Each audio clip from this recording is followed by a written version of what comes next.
ready for the first speaker? Woo! I didn't. Okay, so talking about legends. So I have to tell you a little bit of a story. Edgar, I don't even know if you know this story. I'm ready to hear. Okay, yay, I'm excited that you're ready to hear. So about 2 or 3 years ago, I met our next speaker for the first time. And it's one of those things, like when you're in school, I was in grad school, and you read his papers, his work, everything he does, you study it, and you're just like, wow, he's a really big deal.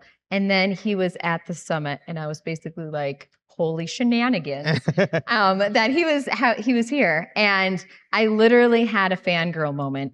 And this man, he saw his first tornado at 9 years old. Yeah, that's crazy. It is crazy. And so I'm so excited to introduce him, but do you want to say anything?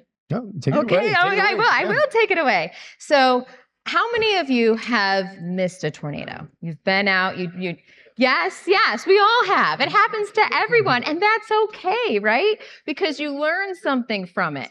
And so Mr. John Davies, who is our first speaker, he's going to come and talk about the 2025 season. And he's going to talk about the different boundaries we had, the misses, the amazing moments, but he's going to help you learn. So if you missed a tornado this past year, it happens to us all, then you're going to be like, okay, this is what I need to do next time. So without further ado, let's bring up Mr. John Davies.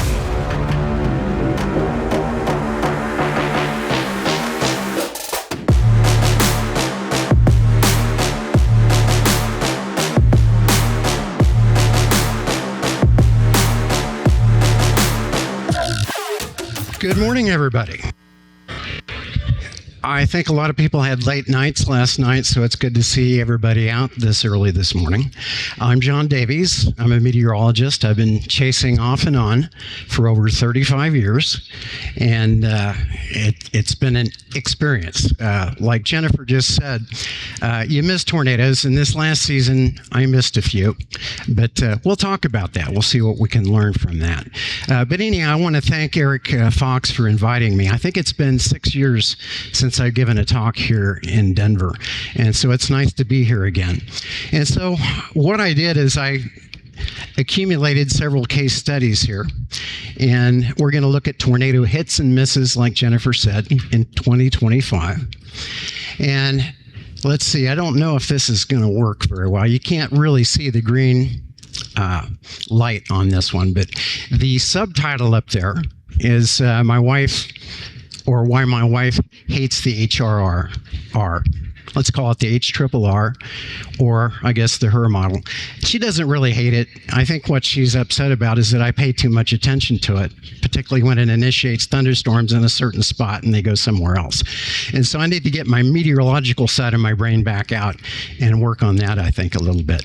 Anyhow, we're going to look at these cases. A lot of them involved a lot of boundaries, and I thought we'd talk about situations where boundaries can help or they can hurt tornado production. Shauna and I, my wife, Shauna, we live in Kansas City, and we don't chase that much anymore. Mainly we do stuff that's within 4, maybe 3 hours of Kansas City. Occasionally we'll do an overnight. And so last year it seemed like so many of the tornadoes on days when we could go were up in the northern plains and also down out in West Texas. So we did see a few things, but we missed a lot of stuff. And let's see here. I'm going to kind of try to coordinate two hands here. The first case I'm going to talk about is May 18th, and that was kind of a goof on my part. We just missed the Arnett tornado because I took us too far north near the warm front. This is the Arnett tornado, and it doesn't look, actually that's the supercell there, and I don't think the laser pointers are going to work, so I'm just going to have to basically describe things here. But as we were trying to get back to the storm, because we went up to the Kansas border, there was a lot of traffic, and so we ran into a lot of that, and it slowed us down, and it was kind of a negative experience. Here we are approaching the storm, and it's producing a tornado at this time, but we can't see it because we're too far away. And if you look down at the bottom picture, that's my wife Shauna going, shucks, we missed it. Here's what we missed. some really pretty stuff here. That an LP storm, or basically roughly an LP storm, producing the tornado near Arnett. And then Justin Drake and Simon Brewer got some nice pictures. A lot of chasers were on this, but we missed it.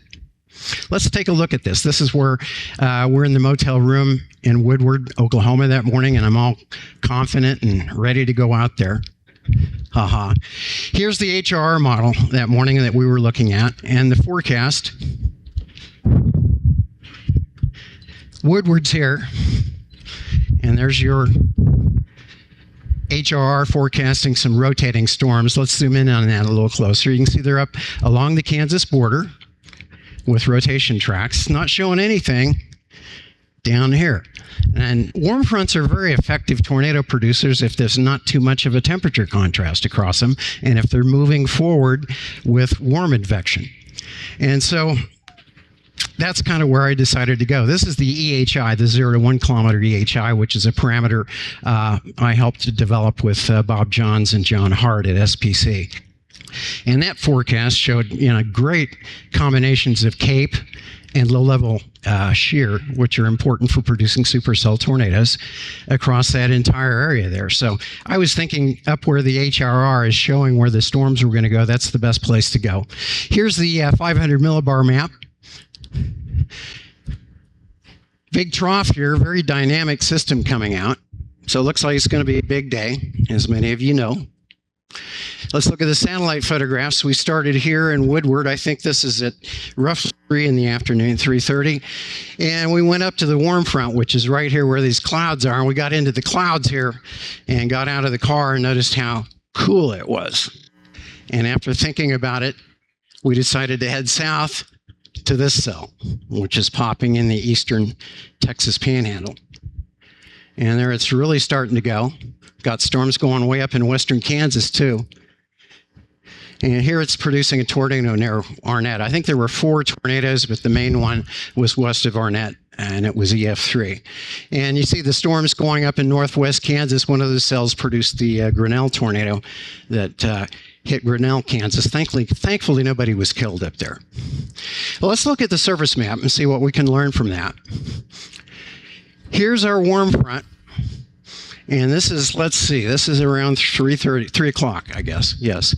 And we decided to go north to just along the warm front, hoping something would pop up in this area. Now, what I want you to notice that there's thunderstorms going on over here. Let's look at the next image. Getting some rain over here at Pratt. This area here is putting out some cool air, darn it. And we no longer have a warm front. It's basically a stationary front, or in fact, this actually seems to be backing to the southwest a little bit. If you look at Dodge City, they went from, let's see if this will back up for me, 71, they dropped to 67 in 1 hour. I looked at that and said, well, I think we goofed. So we got to get back south. We were a little too far away and got into too much traffic, and I made one navigation error, and we didn't quite get there. So that happens. If we look at the SPC mesoanalysis, you can see the lapse rates across 0 to 3 kilometer lapse rates, the change in temperature from the ground up to about, 10,000 feet roughly. The steeper those are, the warmer the air is, and its potential for stretching, I think, in the low levels is enhanced. And you can see western Kansas has plenty of steep lapse rates, but if you look over northern Oklahoma, southern Kansas in the blue, there's an area of very cool air there. And there's a pretty sharp gradient along that. And that's a problem up in the Dodge City area, at least at this point. And so I bet on this with, there's plenty of CAPE down here, but I was kind of looking at the helicity along the warm front and thought, well, that's where we ought to go. Well, that just didn't work out. And of course, one of the storms in western Kansas hit Grinnell. And again, thankfully, nobody was killed. Now, what's interesting is this front turned back into a warm front during the evening and began to move slowly northward. And it's moving in this direction, and there's some tremendous warm advection going on here, meaning you've got warmer temperatures and lots of moisture feeding into that area. And that's really good for tornadoes. And so we got the Plevna tornado later that night, I think around 11 o'clock. And that was along that warm front. And that warm front began to move north First of all, because of the dynamic system coming out of Colorado and New Mexico. And this is a depiction, a forecast of the 850 millibar winds, probably roughly 5,000 feet above the ground. They're pretty strong in the afternoon, but if we go to the evening, look how strong they are as we get toward dark and after dark right in here. And I think that helped peel that warm front northward, push it northward, and that's one of the reasons we were able to get some tornadoes up there. Let's look at some soundings real quick here. If you're not into skew-T soundings, ignore this and we'll go on to something a little more interesting here in a moment. But I just thought I would really point out that if you look at the helicity here, this is northwest Oklahoma. We're going to look at two very distinctly different environments here. This is northwest Oklahoma, where we've got about 4,600 Cape. We do have some storm relative helicity. It's not real big, but it's still over 100. And one thing I wanted to really point out here is the lapse rate. If we go from the surface up to about 3 kilometers, you get 8.1 degrees Celsius per kilometer. That's what the temperature drops off as you go north or upward in the atmosphere. And 8 is a pretty good amount. Anytime you see 7 or 8, that's some pretty strong stretching, probably, or potential for pretty strong stretching. And the Arnett storm produced a tornado pretty quickly.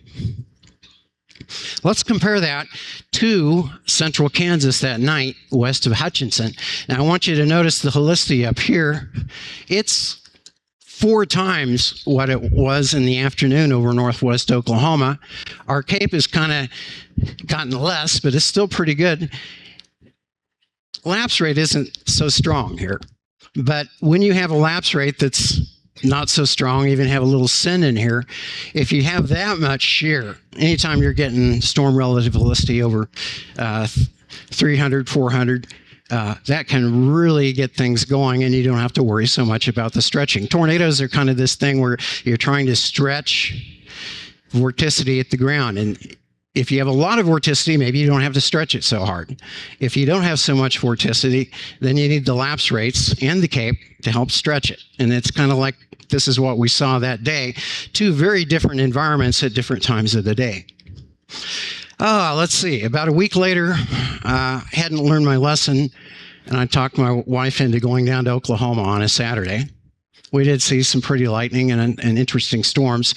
Here's the HRRR again. Notice the morning forecast has a supercell with a rotation track on it near Enid, Oklahoma, there in north central Oklahoma. If you paint in where you think the front is indicated by the HRRR, it looks like there's a stationary front or maybe a warm front. It's in central Oklahoma. It looks like that's going to be pretty close to that boundary, which I thought looked really interesting. And the storms continue and even back build with maybe another supercell behind that, indicated by the HRRR model. Let's see if I can get this to, there we go. It's quite a bit of Cape forecast by the HRRR model, right along that boundary. And if you put the low-level shear and the Cape together, the EHI shows very good values along that boundary. So I was thinking, this looks like a pretty good case. It's not that far, so maybe we should go. Well, let's look at the upper levels here. This is a 500 millibar forecast for that evening. Notice we've got a pretty big ridge in here with the winds coming over it. The storms are going to move probably about like that, maybe just to the right of those mid-level winds. But that ridge is kind of a negative factor because all the dynamics, or the strongest dynamics, are back here, it looks like. And one thing I should have looked at a lot harder was the 700 millibar temperatures. This is a forecast, early to mid-afternoon, and 12 degrees Celsius is pretty warm at 700 millibars for mid to late May. Rather see something around 10 or maybe 11. And so you can see there's a pretty good cap there, and it gets warmer as you go west, and the winds are probably going to move it a little bit out into the plains. So that's probably not a good situation there, and I should have looked at that a little harder. Anyhow, we went, and let's see, this is at 23 UTC. That would be 6 o'clock. I think Sean and I are here in Enid heading toward Sealing, Oklahoma. The boundary's there, but it's not moving. It's just stationary. So there's not any real strong warm advection going on, probably. At least it's not moving northward. And so the problem is the storm's had a heck of a time building. This is at 7:30, the top radar graphic there. And all you see is some blues. The storms are trying to build, I remember, near Sealing and back off to the southwest. And eventually around dark, they did pop. We were on this one, it didn't do much, and then this one looked better and eventually got a tornado warning for a little while on it. But look what happens as we go on into the evening with that cap. That cap was really fighting the storms, and as we get up to around 11 o'clock, the storm that was over western Oklahoma kind of poofs. We'll get another one that forms over there near, I think that's Watonga. But then as we get up to around midnight or just after, it dies too, because the cap's really fighting these storms and not allowing them to get their act together, I think. So I should have looked at that. And that was a failure there. The boundary thing looked pretty good, but we messed up on that. One nice thing about storm chasing is you see old friends out there. And in Sealing, we got to see Paul and Sarah Austin. We really like them. They're good people. Paul is the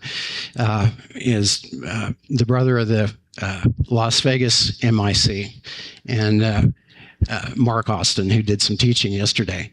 And we also saw our friends Bill and Anna Stromberg down there. So that's one fun thing about chasing. Well, let's take a look later in June here at 6/17/25, South Central Kansas. Another interesting case that involved a boundary. Here's the HRRR forecast for that afternoon, and we're looking at South Central Kansas. Notice on the next panel, it shows a pretty good looking supercell. At least it's forecasting it there right around Medicine Lodge, and in that case, it nailed it. I'll show you here in a minute. Looks like there's some kind of an outflow boundary that's been reinforced there by some convection on the model that extends up into that. And I thought, that looks pretty good, kind of, because the storm's probably going to go along or near that boundary. You can see it continues eastward there. And we got a pretty good little ribbon of Cape going right up into there along the boundary. The Helisti's right along the boundary, not south of it, but it still might be enough there to get some things going. If we look at the upper level winds, it looks like the storms are going to move from west to east with the 500 millibar flow, and there's a nice short wave in here to help kick things off with lifting.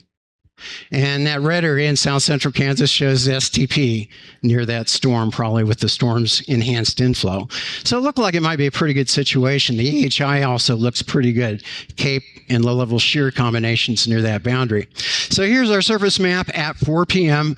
Shauna and I have taken off from Kansas City, and I think we're already in Medicine Lodge. But notice the thunderstorms going up there near Emporia. We drove through those coming down the Kansas Turnpike, and boy, those were frog stranglers. I mean, it was really raining coming down the pike there. And there were times we had a lot of trouble even seeing very well.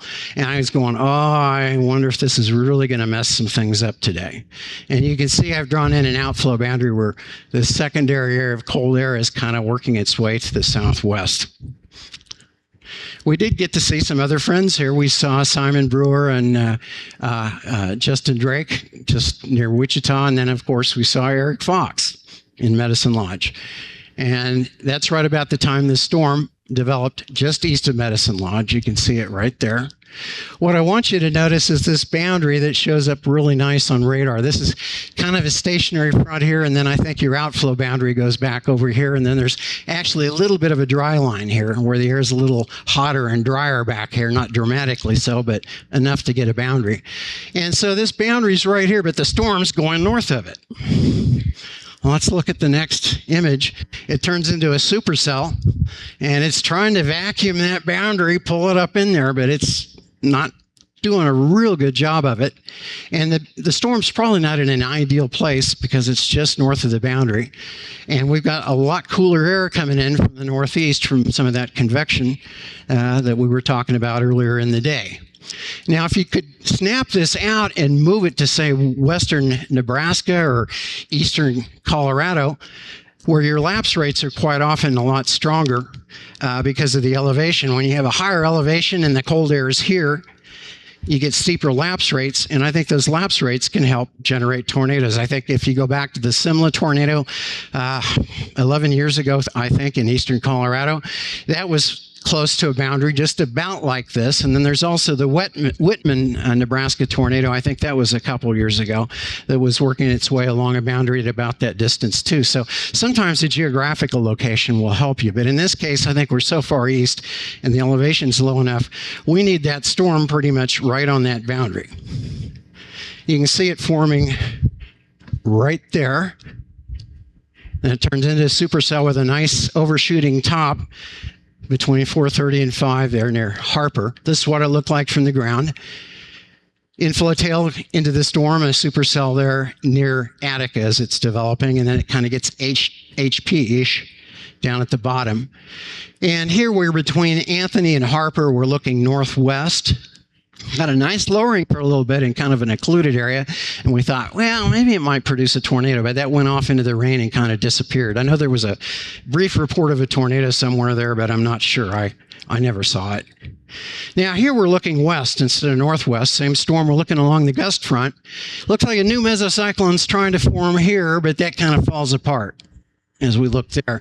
Now we're looking south along the gust front. Notice we've got some dirt coming up. That's probably a gustnado. But it lasted for about 8 to 10 minutes as I watched it. And what it told me was, yeah, those steeper lapse rates are down here. Air up here is probably too cool. I'll talk more about that here in a moment.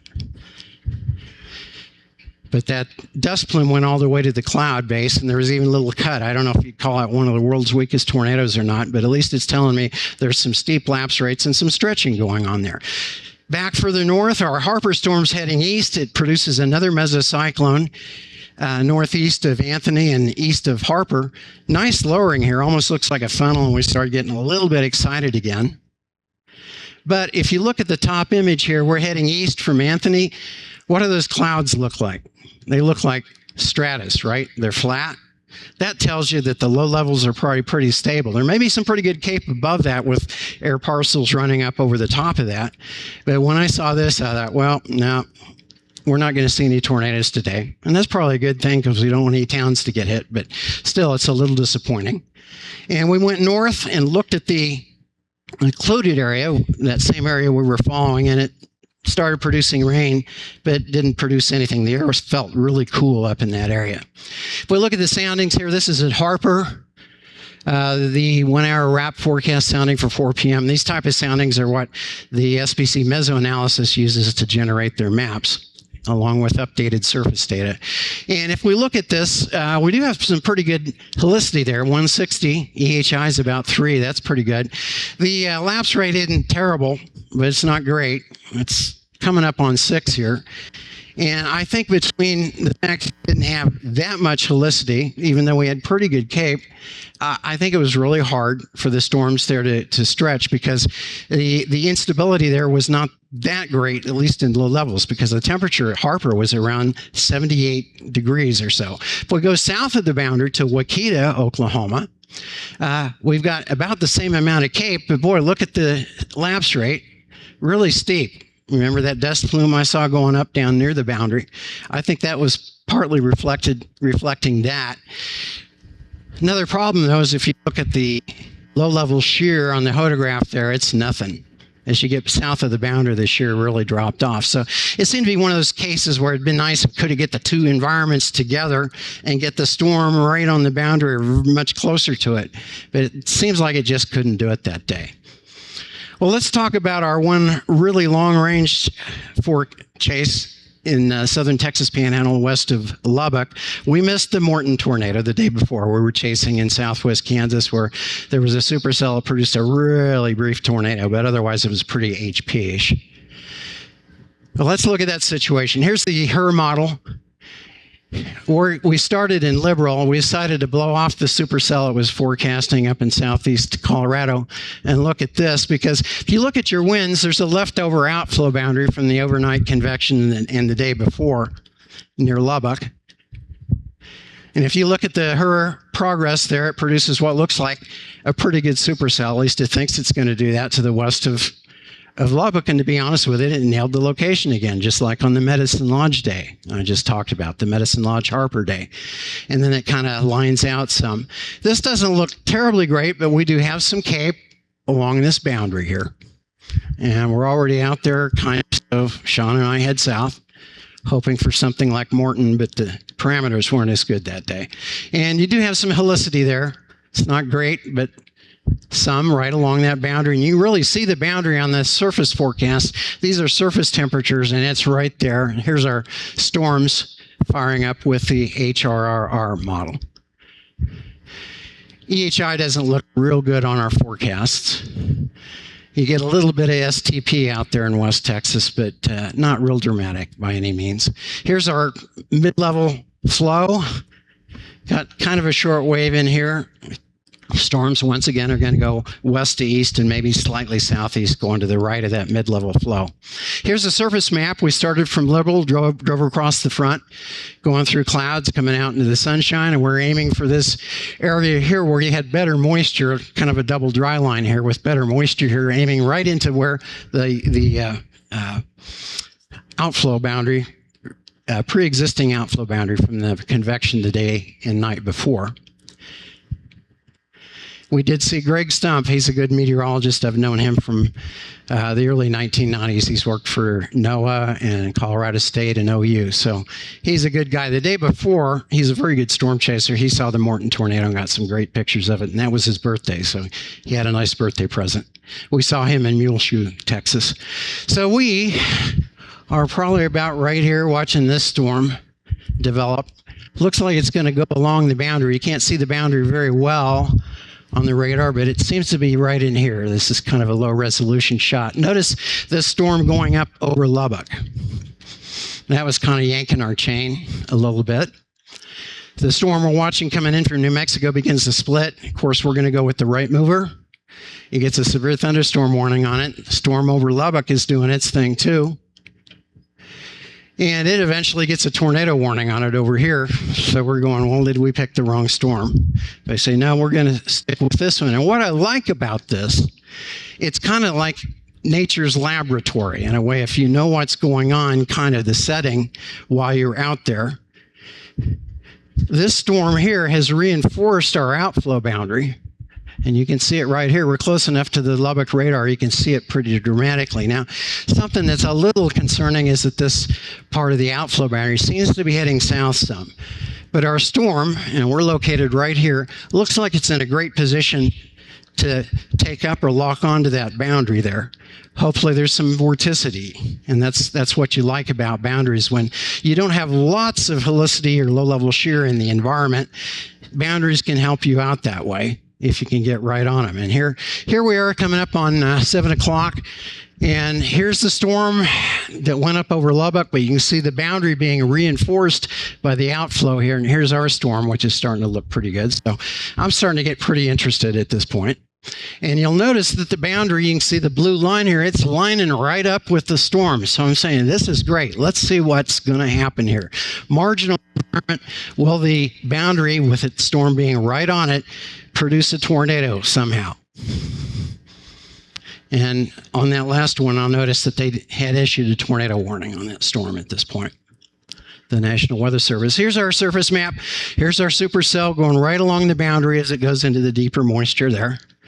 And you can see the storm forming right here, and it matures. And at this point, I think we've got the tornado warning going near sundown, Texas. Here's what the storm looked like as we were looking at it over in New Mexico. And it has a pretty high base, but it's always fun, I think, to watch storms with high bases come over into deeper moisture to lower the cloud bases. And as we go along, it begins to put out rain, and you have a forward flank developing here and a lowering, which indicates that that's probably the base of the updraft. And you can see the storm pulling the forward flank air, which is very moist. Kind of cool though too, but it's pulling it up into the updraft here. And even over here you can see outflow along the gust front south of that. And so cloud base continues to lower. We get a nice wall cloud with some dust coming up underneath it. Even what looks like could be a gustnado on the bottom image there in the middle. Then it produces what I would call probably a legitimate supercell tornado right under the wall cloud southeast of sundown with the tail cloud coming into it. And that continued for a few minutes and then dissipated. Can you guys still hear me? Yeah, thought it dropped out there for a moment. Now, this is interesting here. As we watched it for a few minutes more, if you look at the tail cloud at the top, it's pretty high. Look how low the same tail cloud gets as the storm continues. And I think what's happening is this storm that was near Lubbock put out quite a bit of cool air, which is getting mixed into the forward flank of this storm. And so this is almost scraping the ground. And when you see that, you know that you probably got pretty cool air there. Like you probably got about 72 over 68 or something like that. And that may be a little too cool, hard to say. And you go from that to over here, you're getting temperatures probably in the upper 80s to around 90. So there's quite a temperature contrast there. Anyhow, we let the mesocyclone follow the boundary and just watched it. And it produced actually a brief tornado under the mesocyclone again just before this. It was over here. We saw a dust tube go up and even some condensation. And then that fell apart. Same feature begins to start trying to do it again. I think these are interesting photographs because you can see the dirt going up into the mesocyclone here. And you see these little folds. I don't know quite what those are, but they could represent little folds of what we call horizontal vorticity along the boundary that's trying to get stretched and go up into the updraft. And darn, if we can just stretch that enough, maybe that thing will stand up and produce a tornado. Well, it gets vertical, and I don't know if you call this a tornado. It seemed to be rotating very slowly in the dirt at the ground. At the cloud base, it was rotating. And as it goes east, you can see cloud elements. They're going very fast if you look at our video up at the upper part of the image there. And this actually was starting to look pretty good. I think this might be a very weak tornado here with dirt coming in from here and over here and going up in here, and you can see weak rotation. Boy, this is really rotating up here, very smooth at the back edge. This is your rear flank downdraft, and you could really see the air descending. It just seems like maybe there's too much cool air here, and it's just having trouble stretching to get a tornado. So this is what it looked like, an image from the east looking back to the west. You can see all the chaser lights there. Greg Stumpf got a picture of a nice tornado, as well as did some other chasers. A weak, brief tornado near Ropesville, appropriately enough. Here it's connecting with the ground. You can see the dirt there. We're behind the mesocyclone because I'm too chicken to drive under it, and my wife's saying, let's go ahead. And then the RFD fills with dirt, and we decide to let the storm go because it doesn't seem to be doing much after that point. But let's look at this real quick, going back to the radars. If you look at the 6 o'clock surface map, Lubbock was 69 from all that cool air that came out of that storm. If you look down here at Seminole and La Mesa, they're in the 90s. And so there's a pretty strong temperature contrast across that blue line, that boundary there. And anytime you see a temperature contrast of something like that, that's like around 20 degrees, that's a lot. It seems like you get different factors fighting each other. Is the storm going to be able to use the warm air or the cool air or mix them or what? But it seems like it's kind of a limiting factor here. I think the cool air is probably coming in from the northeast. That's probably why that storm had trouble stretching and producing a decent, stronger tornado there. These are the Lubbock soundings here, 1 hour soundings for around 7 o'clock, about the time all this was happening. If you use 90 degrees south of the boundary, get a really steep lapse rate, which is what we would like. But the cloud base is getting kind of up there toward 2,000. And we don't have that much helicity in the general environment. You hope that the boundary can provide some additional. But if we contrast that with Lubbock here, watch what happens to the lapse rate. It drops like, what, 3.5 degrees here? It's really hard to get tornadoes when you get low-level lapse rates like that below, say, around 4.8, 4.5. And when you do get tornadoes with lapse rates close to this, you're going to have lots of helicity probably, like we did in the Hutchinson, Central Kansas case on May 18th that I showed you. And so we've got two different environments fighting right up against each other along that boundary. And I think one of the missing things there was that low-level stretching because of the cool air from that Lubbock storm. This doesn't resolve it entirely, but the SPC mesoanalysis does show a little cold pool there that's creating some problems. And so when you see this, sometimes you'll wonder if maybe we're getting a little bit too much cool air into the storm that's going to kind of fight against producing a very, very strong tornado. Okay, let's talk about the day before when we were in southwest Kansas. This is the Morton tornado. This is one of Greg Stump's images. Let's see. Let's talk about this pretty quick. But there's a front that's in here. We've had a cool air mass in the central United States for a couple of days, and there's some high pressure. And I think there's been some convection that's reinforced this. But we do have a front that's right here. It even goes up into southeast Colorado, which is where we were. You see the storm in southeast Colorado, but here we have the storms forming in eastern New Mexico. And there's our storm that is producing the Morton tornado, or shortly before it. I'm not sure on that. But anyhow, here's our surface map, and it's interesting to look at these surface maps compared to the day before. Notice that we have, I know this looks like a stationary front up here, which it is, but down here, this is basically a warm front. And let's see, look at our times here. We're 4 hours apart, noon to 4 p.m. Let's see here. Here's Lubbock. Notice at noon, it's 68 degrees at Lubbock. But 4 hours later, it's 85. This thing's going north, and look at the dew point, 68. It's even coming up. There's tremendous warm convection, warm, moist air coming northward here, which is a very favorable situation for tornadoes. Like I said, warm fronts, tornadoes like warm fronts. If the temperature contrast if they're moving north and there isn't too much of a temperature contrast there. And that seems to be what was going on that day. Let's back up here one. I just want to position, here's the Morton supercell. And I'm not sure if it was right on the warm front or just south of it, but there's really a pretty broad area here that it can go and take advantage of the environment. It doesn't have to depend on a little skinny boundary like the day after. We were up in south here. Let me back up again. Sorry about that. We were up in southwest Kansas on this supercell up here. Notice it's going across the warm front, or it's actually not a warm front. It's a stationary front into cooler air perpendicular to it. So it's going right into the cooler air. And so it didn't do a lot. It became very HP and produced some hail and produced a very brief tornado up there. But that's the storm we were on. We were even getting some drizzle in the inflow to that storm. And when you see that, you know you're probably in trouble unless you got a warm front right south of you coming north. In this case, you're just going into the deep, cool air. So that storm in southwest Kansas wasn't the best one to be on. The Morton one's going near the boundary along it in a much better environment. So, we got the tornado out near Morton, and there was another pretty good wedge, I think, west-northwest of Lubbock later that afternoon or evening. Here's our HP storm in southwest Kansas that Shauna and I were on. Let's look at this here real quick. SPC mesoanalysis. This is the 5th, the day before the Morton tornado day. Look at the STP and the EHI here.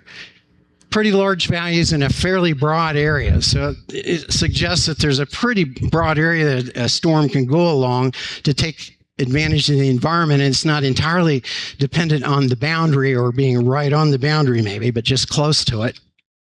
Now this is the 6th, our Lubbock day, where we saw the weak tornadoes, and we still have an environment that could support some tornadoes, but certainly not as good looking as the day before. And notice right in here, we do have some STP, but it drops off pretty quick, and the AHI is not tremendously broad or impressive.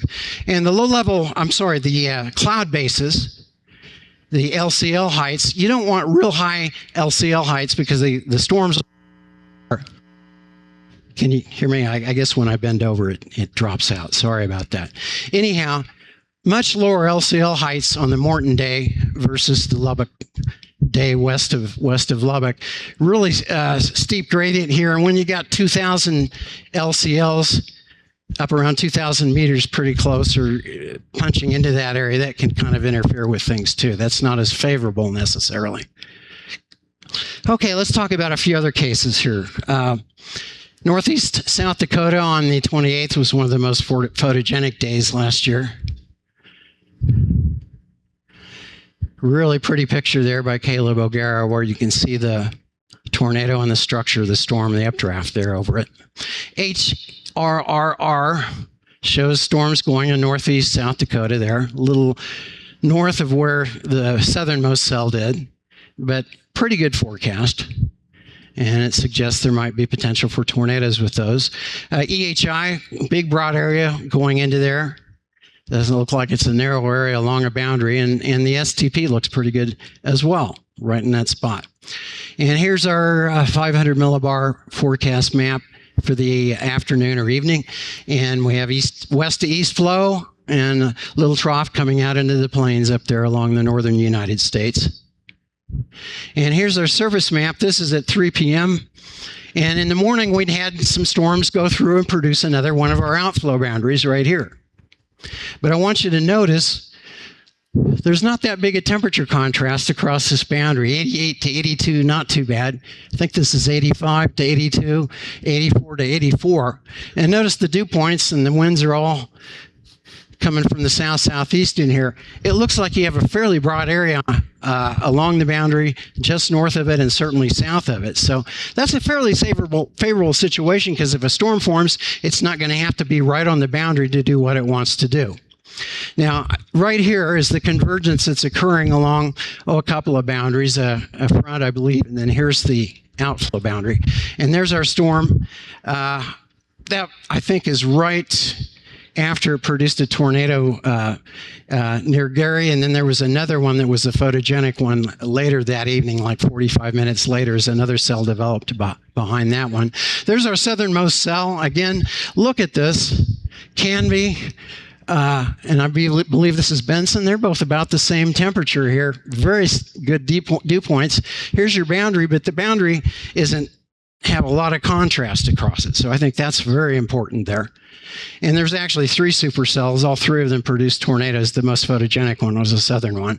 And if you look at the temperatures across the boundary, there's not a lot of a problem there because it doesn't look like the contrast is too strong. And even the cells that may be going into the warm sector can take advantage of a pretty good environment. There's our 3 supercells there. And I think the one that produced the pretty pictures in the photogenic tornado near Gary developed behind the initial supercell, and there it is right on the South Dakota-Minnesota border. And once again, SPC, EHI, STP, and cloud bases are pretty low. Pretty broad area that the storms can take advantage of. Okay, let's look at the day that had the EF5. This is southeast North Dakota. This EF3 tornado between Jamestown and Valley City. And then here's the EF5, which unfortunately killed 3 people and is the first EF5 that was officially reported in 12 years here. Let's see what the HRRR model does with it. This is the early evening, coming up about 8 o'clock. It's initiating a supercell here, which isn't too bad, though it's actually over here. And then it heads east. And we have other storms, kind of like a QLCS environment or embedded supercells coming across South Dakota, back over near Bismarck and eastward. Anyhow, here's our storm forming at around 7:30, I believe it is. And then by close to 9 o'clock, we've got a pretty good tornado going with this one right here. And then we got to watch this storm, which heads east. And by around 11 o'clock is when it produced the EF5, I think, right there. So 2 storms. And this is a really good warm frontal example. Earlier in the day, this warm front was in north central Nebraska, and it didn't move way far north. But look at the temperature contrast there. You go from I'm sorry, this is South Dakota. I think I just called it Nebraska. Excuse me. 94 at Aberdeen, 86 up there. It looks like that's Huron, if I've got it right. Anyhow, that's not much of a temperature contrast. You know, it's anything that's like 10 to 15 degrees is a lot more doable than 20 or more. And so you've got a really good environment on both sides of the warm front, and particularly north of it. So you don't have to be right on the warm front. There's probably lots of warm advection going on and it's going to help really support those storms. You got a pretty strong trough coming out of the west with southwest flow and then little embedded waves in it, and the storms are going to move east. This is our energy helicity index. I've drawn in the cap from the 700 millibar map, 13 degrees Celsius. Everything south here was pretty well capped at this time. But you can see the EHI extends up here north of the cap and north of the warm front. At least the cap doesn't extend further up here where it kind of cancels out what would go on along the warm front. And you can see the same thing here with the STP. Look at that big red pink area there. Boy, a really good environment going up into that area coming out from under the cap and just near and north of the warm front. So you can see why we had some big tornadoes that day. This is the last case I'm going to do. It's a little different. This is the, what day is this? 6/16. This is the one we should have gone to North Nebraska instead of South Central Kansas the next day. We talked about that earlier. This is an interesting case. I would call this a hybrid tornado case that combines both supercell processes and non-supercell processes. And every once in a while you run into one of these. It's really interesting. You know, if you show people pictures of these, you can go out and look at David Mayhew's pictures out there. This looks very much like, oh, this is a supercell case that had lots of helicity, right? And large cape. Wow, look at that tornado. It lasted nearly an hour. Really pretty. Here's Roger Hill's image of it with the rainbow. Really pretty images. Here's the whole storm from Simon Brewer and Justin Drake and Roger Edwards, who we're going to see on the panel this afternoon, I think. You can see clearly it's a supercell with some striations in it. You've got a vault over here on the north side of it. Very much a supercell storm, but if you look at some of the parameters, you wouldn't just go, oh, wow, this is going to be a big tornado day out in southwest Nebraska. Here's the surface map, 3 o'clock, 5 p.m., 7 p.m. And it's kind of a nice classic look pattern because you do have the low over northeast Colorado, stationary front. There's even a secondary dry line here with deeper moisture going up into the area just northeast of the low. So if you've been around meteorology or chasing very much, you know, the low, and it kind of acts like a triple point there. That's probably a good place to go. Let's look at this here, right there. See those cumulus? When is this? This is 5:21 p.m. Those are probably pretty close to the boundary right there. I think that's where the boundary's at. Notice the cumulus begin to build. And then storm fires here and goes up through the cirrus coming from the northwest. And that's right on that boundary. You can see it better there in that image. And then it keeps kind of building back to the west there underneath that overshooting top. We've got a pretty good tornado going on. And here you can see it on the radar. Boundary. Looks like it's moving north a little bit with the moisture surge there. Here's the storm going. It looks like that's probably an orphan anvil maybe. But then it redevelops with another updraft along the boundary. And that centers right on the boundary and actually back builds along the boundary, which when you see that, sometimes that's a good situation because the storm's staying right on the boundary. You can see it's right there along that boundary. The NATOcast, I don't know if you call this AI or just an algorithm that learns, but that day it's kind of hinting at something here, but it's certainly putting everything up in Minnesota where they had some tornadoes, though not as interesting, I don't think, as the one in Nebraska there. And here's the SPC outlook. These are hard to forecast. They had about a 2%. Let's look at the SPC analysis here now. This is, you see a heating axis. This is low-level lapse rates extending right up along the boundary in southwest Nebraska, and you can see the storm going there, the little green area in southwest Nebraska. Lots of moisture convergence showing the boundary. Lots of CAPE, over 4,000 up in that area. Now, here's the deal. You know, you look at this, and you say, there's no helicity. I mean, it's less than 50 all across southwest Nebraska, at least according to the SPC mesoanalysis. So it's really hard just to call this, well, this is a pure supercell tornado. As I think there's other things going on. Where's it getting its spin? Not so much from this horizontal vorticity, but in these blue lines along the boundary in southwest Nebraska, you're getting this persisting vertical vorticity along the boundary. And if you can get updraft to lock onto that and stay there and stretch that, voila, you can get a tornado like we did in this situation. The cloud bases are a little bit on the high side, but you can see the 2000 is stay to the south there, and we got about 1750. I like to look at 1750 as kind of a borderline area to get tornadoes out in the high plains. And if we look at the soundings here, this is at Curtis, Nebraska, which is just southeast of where this storm occurred. Huge cape. There's our steep lapse rates again, well over 8. There's no helicity there. That comes out as 0 if you compute it, at least in the 0 to 1 kilometer layer. The photograph's kind of got a bit of a shape to it, but it's not an ideal supercell tornado photograph. So I think the storm was getting its helicity right off of that boundary. Now this is North Platte sounding. It also has a pretty steep lapse rate. We're just north of the boundary there, and you get a little tiny bit of HRH or low-level shear there, and you still have your big cape. But you do have just enough deep layer shear going up to about 6 kilometers where you can support a supercell. So on this graphic here, I've kind of averaged the two soundings. And I think one of the most important things here is first of all, it's the lapse rate. It's probably around 8 to 8.5 along the boundary, and you have a lot of cape. Not much at all in the way of low-level shear. It's almost non-existent there. One important thing here is this 0 to 6 kilometer bulk shear. It's a little hard to explain, I guess, but in these situations, maybe there's a little bit of a sweet spot where you don't want the winds in the mid-levels to be very strong. You want them to be strong enough to support a supercell, which you can get with like 25 to 30 knots of 0 to 6 kilometer bulk shear, which is the difference between the wind at the ground and up around 400 millibars. And in this case, we're kind of in that marginal area around 27 knots. And the height on the LCLs is a little high, but it's still doable.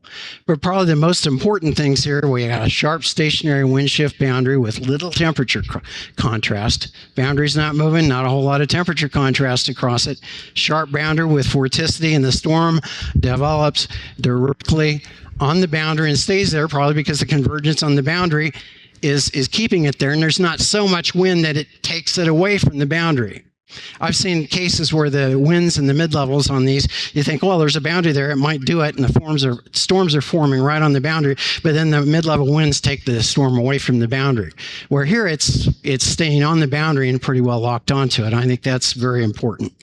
So it's an interesting case, and you can see I think it combines some non-supercell with supercell tornado parameters or aspects, and you get some of these probably every year. Usually they happen pretty much out in the high plains or the central plains. Well, we're about done here. How do you forecast these? I don't know. I think most people caught this tornado because they were out on their 2-week or 1-week vacation. And what you do is you go northeast of the surface low where the cape is along the boundary, kind of near the triple point area there. And that's where pattern recognition is your friend, and maybe all this supercell environment stuff doesn't do you a whole lot of good. Let's see, let me back up here real quick. I was just going to point out, again, there's no helicity forecast here. It's zilch almost. So it doesn't look like a dramatic supercell case, but what you do see here is a low over Northeast Colorado boundary. Look at all this heating coming up in here, which translates to those steep lapse rates I was talking about. And you got your little kind of dry line bulge right in here northeast of the low. So I think that's probably a pattern recognition thing. If you're out there and you're hoping for something interesting, that's probably where you would go. But I'll be honest with you, when I try to forecast these myself, I'll probably get maybe 10. So it's not very good. And that's surface moisture convergence. But as the late Chuck Noswell said, there's a lot of ways to get tornadoes, a lot of combinations of factors and ingredients. Okay, let's wrap this up here. Let's go back to the HRRR thing that my wife berates me about. these are three of the cases we just looked at where the supercells on the morning forecast, you can see where they formed. And then I've indicated in the red where the supercells actually formed, okay? And if there's any kind of a quasi-systematic error with the HRR when it's off like that, I think it suggests, and this is very subjective, kind of suggests that it's a little off. It tends to put things a little too far north. So maybe that's something to keep in mind. Sometimes. And then let's look at the boundaries and summarize that real quick, and then I'll be done. Here's that Lubbock case that Shauna and I were on with the boundary. The storm went right along the boundary, and you had the 69 at Lubbock, the 90 south of the boundary, but since the storm was right on the boundary in a maybe less than real desirable environment, it still was able to produce some weak tornadoes. And that was very useful for me to observe out there. Like I call that kind of a natural laboratory where you can kind of see what nature's going to do with that environment compared to the one in south central Kansas where the storm was well north of the boundary. Yeah, this is that one here where the supercell was just north of the boundary. And if that one had been able to go closer to the boundary or right on it, who knows? Maybe it would have been able to produce a tornado like the Lubbock case. And then here's the June 20th stuff in North Dakota. You have a warm front, not a lot of temperature contrast, so you've got a lot of area, kind of a fat ramp there, either just north of the boundary or just south of it, mainly just north of it, where it can produce tornadoes because it's got a really good supercell environment going for it, feeding into it. And here's the one in northeast South Dakota with 3 supercells. And again, you have a outflow boundary, but the outflow boundary, you don't have to be right on it because you've got a pretty good environment on both sides of it, particularly just to the south there in the warm sector. And so that gives you a little idea of some things that I need to learn to look at a little bit more when I go out storm chasing. And I think that's all. And I know I ran probably kind of long, but I really appreciate you guys sticking around and listening. So thanks for having me, Eric.